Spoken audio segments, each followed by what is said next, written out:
Eto. umattend ng isang party or event na walang panty. Walang underwear.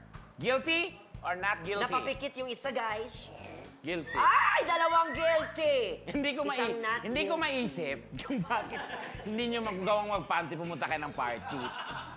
Not guilty. Di- You see, ano muna not guilty? Bakit? Bakit? Saan tayo? Dito kaya? Guilty muna. Anong dahilan? Ara. Ako kasi, yung damit ko noon, parang ano siya dito eh. Anong tawag doon? Parang jumpsuit? Parang see-through siya dito. See-through. Yung sa gilid, so kita yun dito. Pero cover yun dito. So parang sinuot ko na lang siya walang underwear Walang kasi mas underwear. makita pa. Okay. Alona.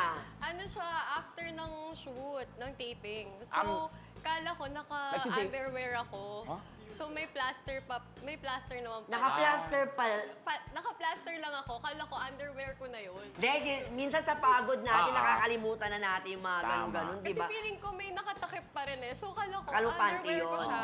Tayo nga, di ba, pag uwi natin, minsan nakakalimutan natin, naka-makeup pa rin pala kami, parang Oo. ganun. Pero yung plaster, parang hindi excuse yun.